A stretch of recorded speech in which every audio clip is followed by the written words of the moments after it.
September 14, 1944, 6:34 a.m. War dog Rex 4B271, a 6-year-old German Shepherd, moved through rain-soaked wheat fields between Les Pieux and Benoîtville, France. His handler, Sergeant Evelyn Moore, held the leather lead tight.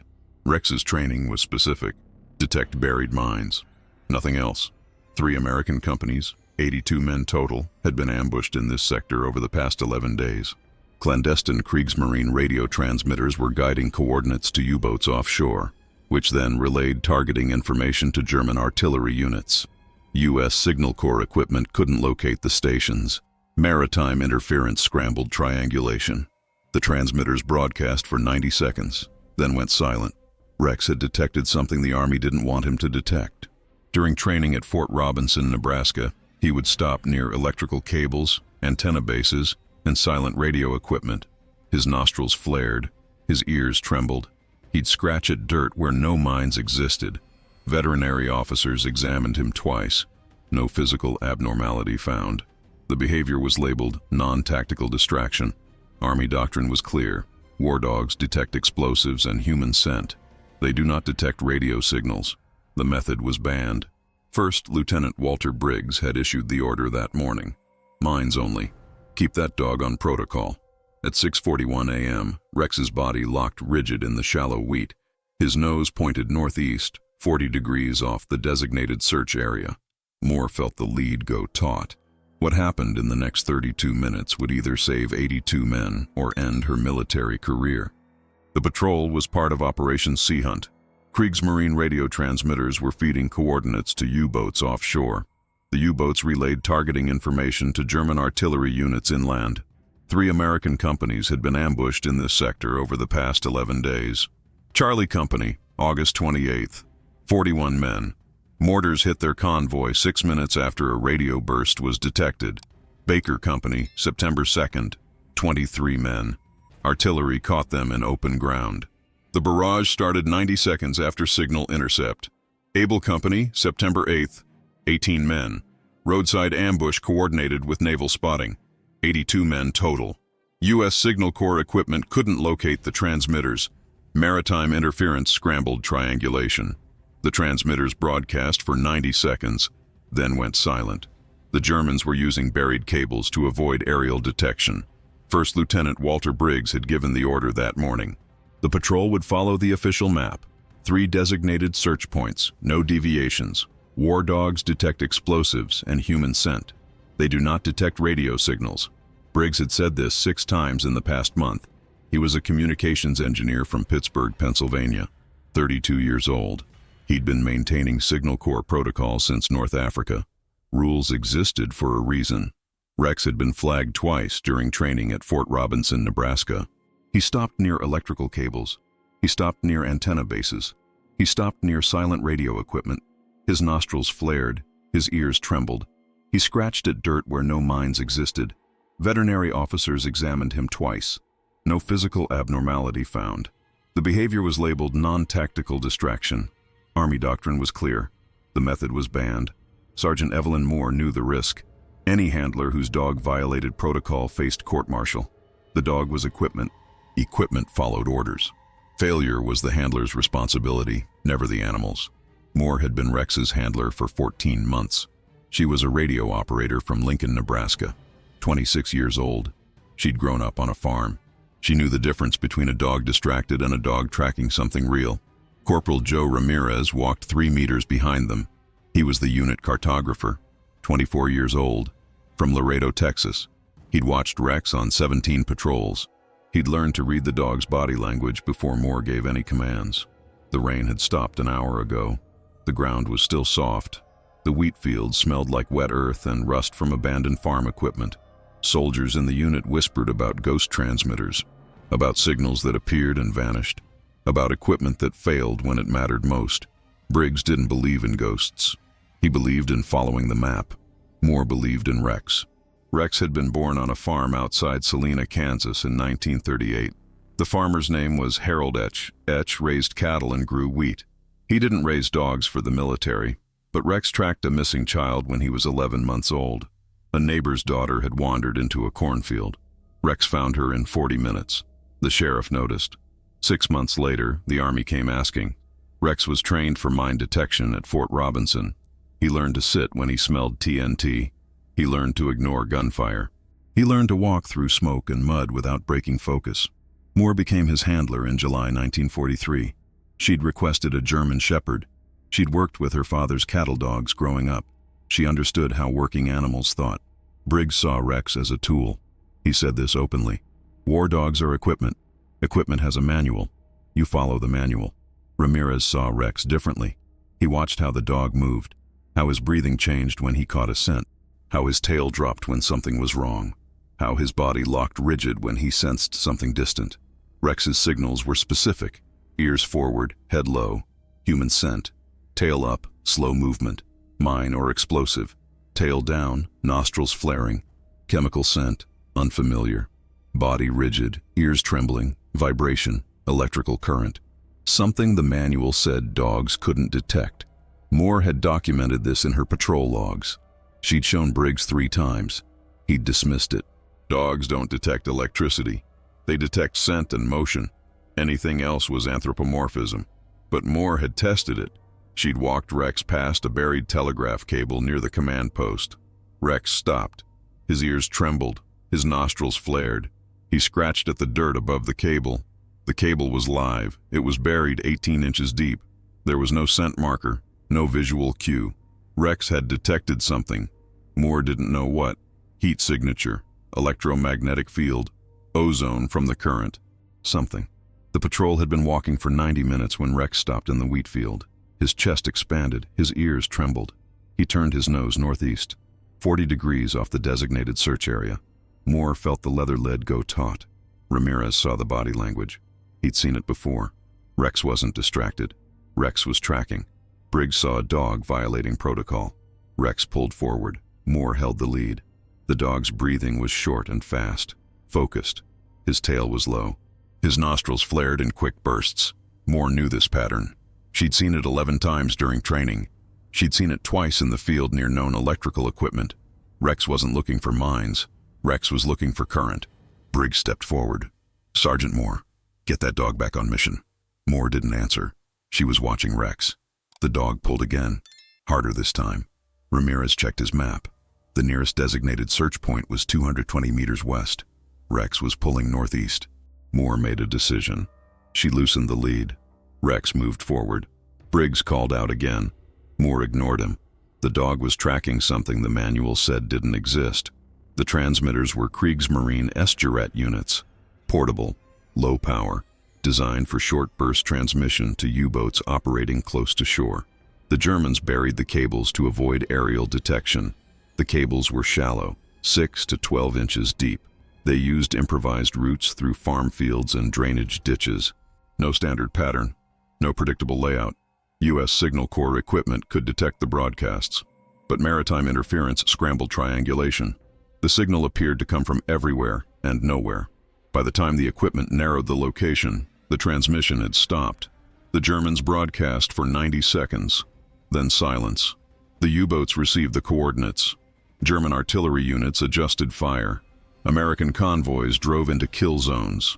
The last 3 ambushes had killed 82 men.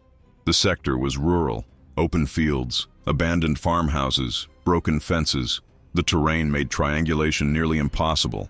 Radio waves bounced off metal debris, off standing water, off the coastal cliffs 3 kilometers north. The official map marked 3 suspected transmitter locations. Intelligence had analyzed enemy movement patterns, artillery response times, radio intercept logs. The 3 points were the most probable sites. But probable wasn't certain. Rex didn't trust the map. He trusted scent. He trusted vibration. He trusted patterns humans couldn't detect. Moore had read the veterinary reports from Fort Robinson. The examining officer had noted that Rex consistently reacted to live electrical equipment. The officer speculated the dog was detecting ozone, or heat, or electromagnetic fields. The report concluded, unable to determine mechanism. Behavior is consistent but unexplained. The Army had banned the behavior anyway, but Rex still did it. He couldn't help it. It wasn't disobedience, it was instinct. Now Rex was pulling northeast. away from the designated search area, towards something Moore couldn't see or hear or smell. Briggs was walking faster. "Sergeant, that's a direct order. Bring that dog back." Moore looked at Ramirez. Ramirez looked at his map, then at Rex, then back at Moore. He said 4 words. "The dog knows something." Moore released the lead. Rex ran. He didn't sprint. He moved in a controlled lope. His nose was close to the ground. He was tracking a scent thread. Something faint. Something directional. Briggs shouted behind them. Moore didn't stop. She followed Rex through the wet wheat. Ramirez followed her. The dog stopped 30 meters ahead. His body locked. His ears trembled. He scratched at the ground. Moore reached him. She knelt. She scraped away mud with her hands. There was a cable. Rubber-coated. Olive drab. German issue. It was buried 8 inches deep. Moore touched it. The rubber was warm. The cable was live. Rex circled the cable 3 times. His nose swept low over the mud. He inhaled in short bursts. His nostrils flared. His ears trembled. Moore recognized the pattern. She'd seen it during training. The forbidden behavior, the one the Army said didn't exist. Briggs arrived 30 seconds later. His boots sank into the wet ground. He saw the cable. He saw Rex circling. He understood what was happening. "Sergeant Moore, get that dog back on protocol." Moore didn't move. She was watching Rex. The dog stopped. His body locked. He faced northeast again, same direction as before. Briggs stepped closer. "Rex, minds only. Heel." Rex ignored him. His breathing was short and fast, focused. His tail was down. His muscles were tense. Ramirez knelt beside the cable. He scraped more mud away. The cable ran northeast. It disappeared into the wheat field. The rubber coating was intact. No visible damage. He touched it. Still warm. The wind shifted. It carried a faint smell. Metallic. Sharp. Like burned copper. Moore had smelled it before near damaged radio equipment. Rex growled. Low. Controlled. Not aggressive. A warning. Moore had heard that sound twice. Once near a minefield in Normandy. Once near a damaged generator at the command post. Both times, something had been wrong.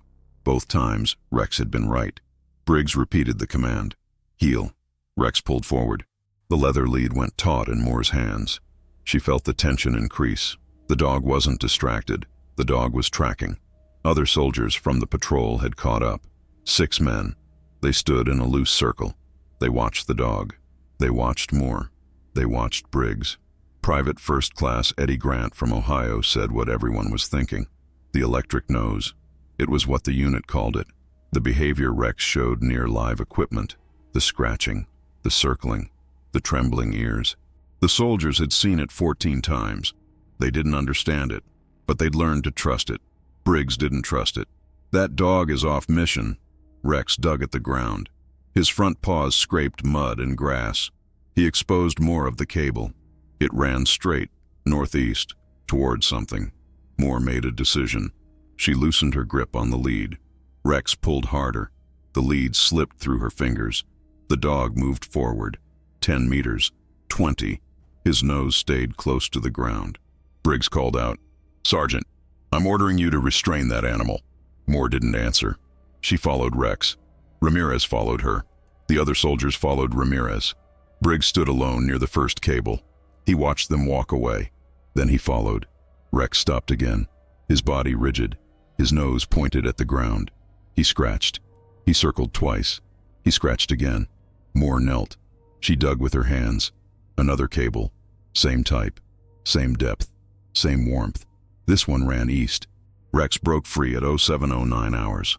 The lead slipped completely from Moore's hands. The dog ran. Not a sprint. A controlled run.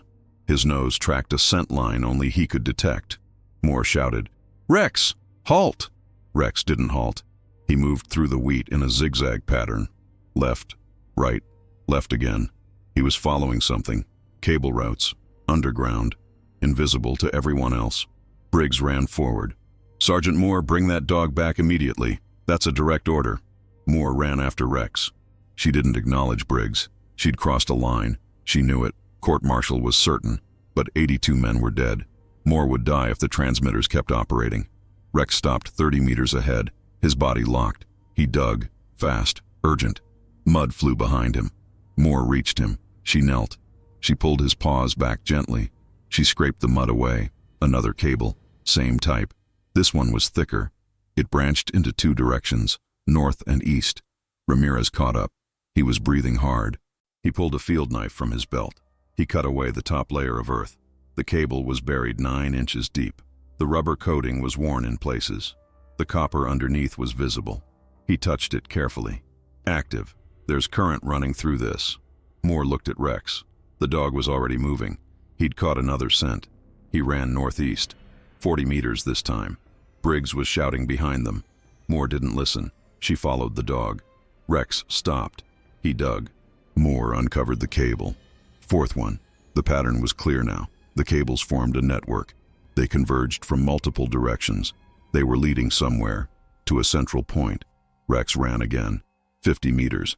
He stopped near a collapsed stone wall. He scratched at the base. He growled low. Moore moved the stones. There was a junction box. German manufacture. Weatherproof. The cables fed into it from 4 directions. Ramirez opened the box. Inside were connection terminals. Wire crimps. Solder points. Everything was dry, protected, functional. One cable led out of the box toward the north, thicker than the others. Main trunk line. Rex was already following it. He moved fast. His breathing was loud now, short bursts. He was tired, but he wasn't stopping. Moore followed. Her legs burned. Her hands were covered in mud. Briggs was still shouting somewhere behind them. Rex stopped at 0741 hours, near an abandoned farmhouse. The walls were partially collapsed. The roof was gone, but the cellar was intact. Rex stood at the cellar door. His body was rigid, his ears trembled. He growled, louder this time. Moore approached slowly. She listened. She heard something. A faint hum, electrical, coming from below. Ramirez checked the door. It was locked. He used his knife to pry it open. The wood was rotted. It broke easily. The hum grew louder. Moore descended the stone steps. Rex followed. The cellar was dark. It smelled like damp earth and ozone. At the far end was a table. On the table was a radio transmitter, S-Jurat unit, German Navy issue. The cables fed into it from a hole in the wall. The transmitter was warm. It had been used recently. Moore checked her watch. 0743 hours. The last transmission had occurred at 0640 hours, 90 seconds. Then silence.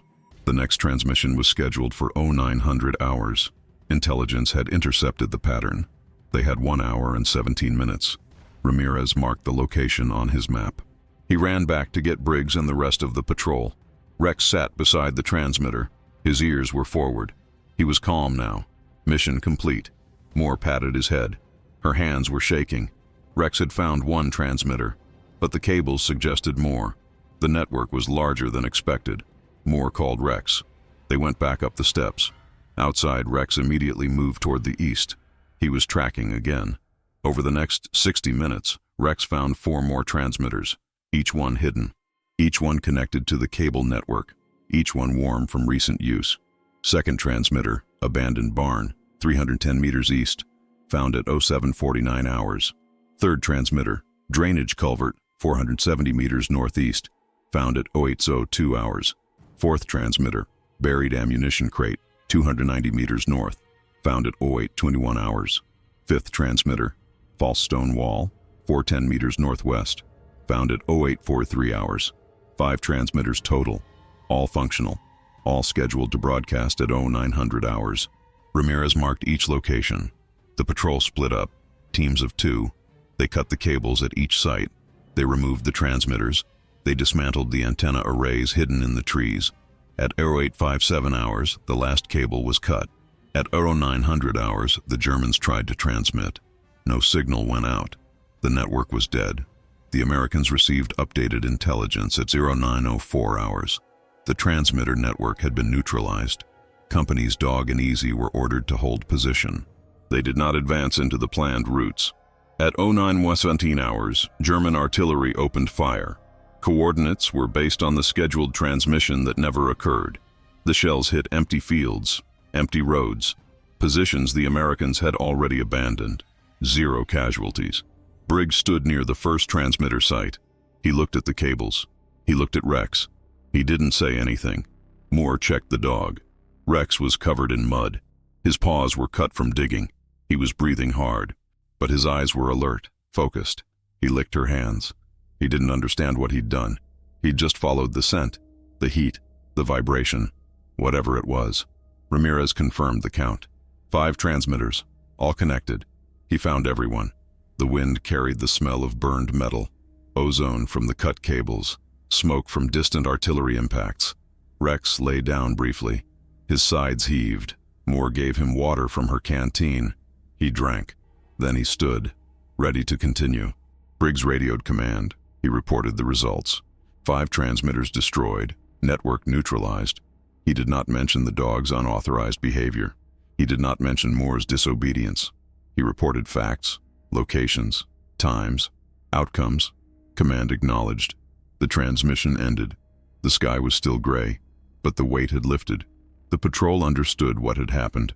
Rex had detected something the equipment couldn't, something the manual said was impossible. Moore sat in the mud. Her hands were still shaking. Rex sat beside her, calm, patient. No shots had been fired. No one had died. The transmitters were gone. The Germans would have to rebuild the entire network. That would take weeks. 82 men had already died in this sector. Today, 0 men died.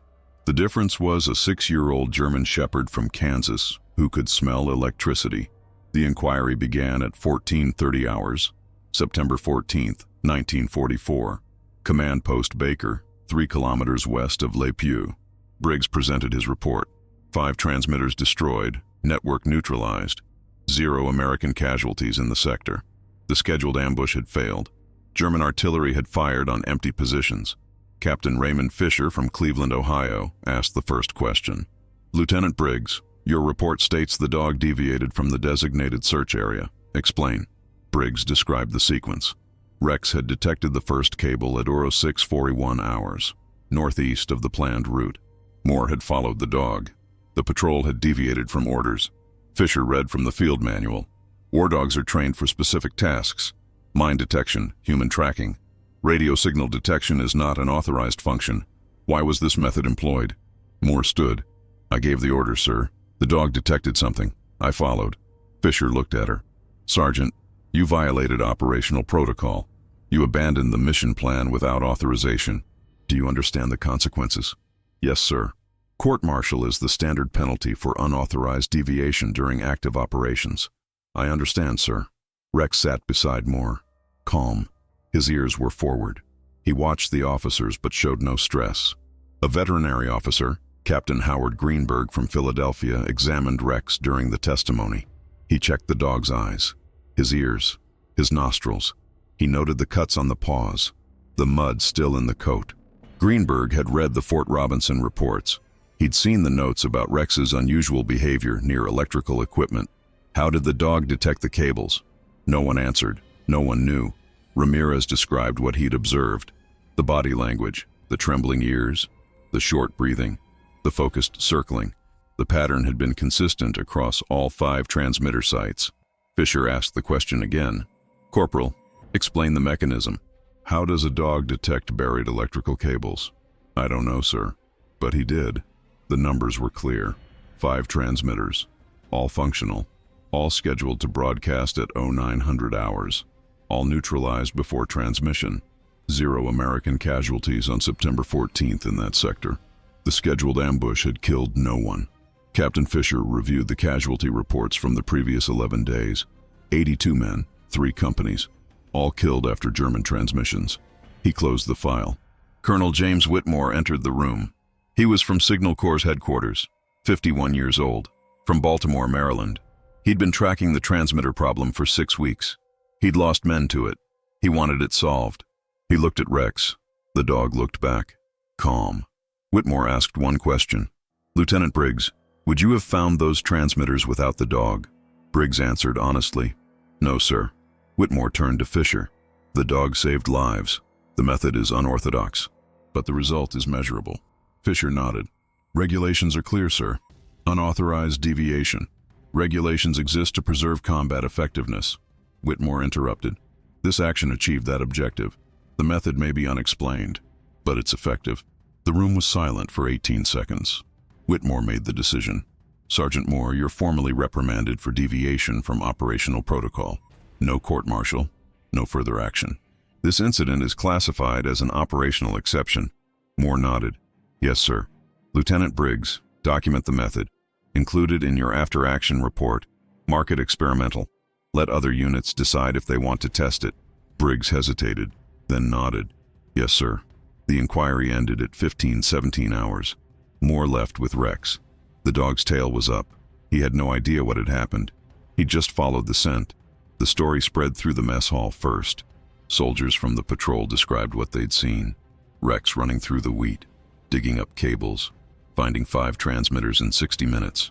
Private Grant called him the Electric Nose. The name stuck. Letters went home.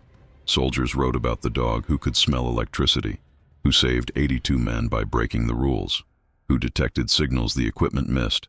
By September 20th, other units were asking questions. How did the dog do it? Could other dogs replicate it? Was the method trainable? 3 handlers started paying closer attention to their dog's unusual behaviors the manual called non-tactical distraction. Corporal James Hewitt from 2nd Battalion had a Belgian Malinois named Ace. Ace stopped near radio equipment. His ears trembled. Hewitt had always corrected this behavior. On September 23rd, he didn't. He let Ace follow the scent. Ace found a buried German field telephone line. It was active. It was feeding intelligence to an observation post 2 kilometers away. Sergeant Rita Vasquez from 3rd Battalion had a German shepherd named Duke. Duke circled near power lines. His nostrils flared. Vasquez had dismissed it as distraction. On September 28th, she tested it. Duke led her to a damaged generator that was leaking current into the ground. The generator was scheduled to power a field hospital. If it had been activated, it would have electrocuted anyone touching the metal tables. The reports reached command.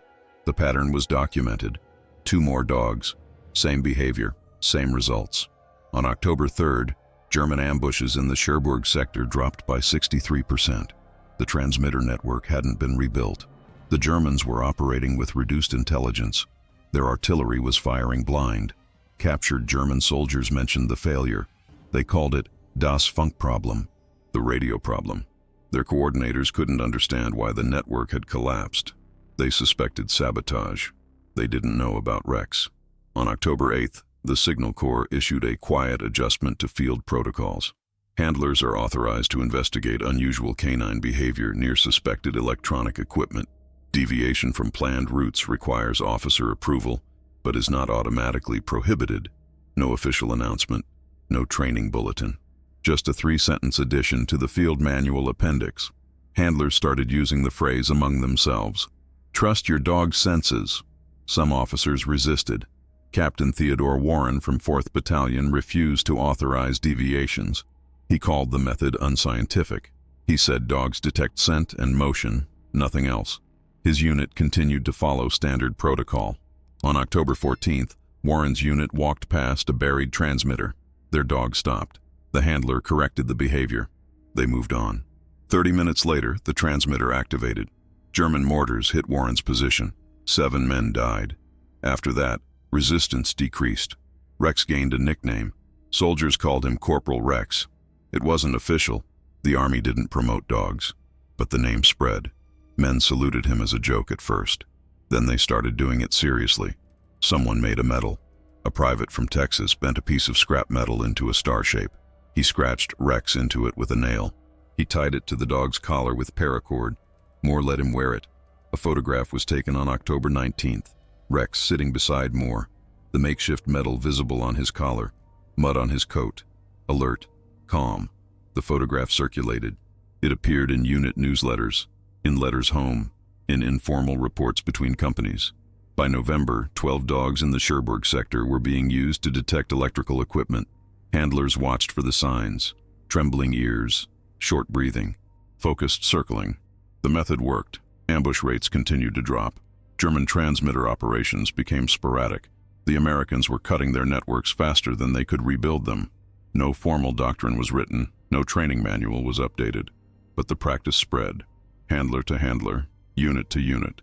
Whispered conversations in mess halls, shared observations during patrols. Rex had changed something, quietly, without official recognition.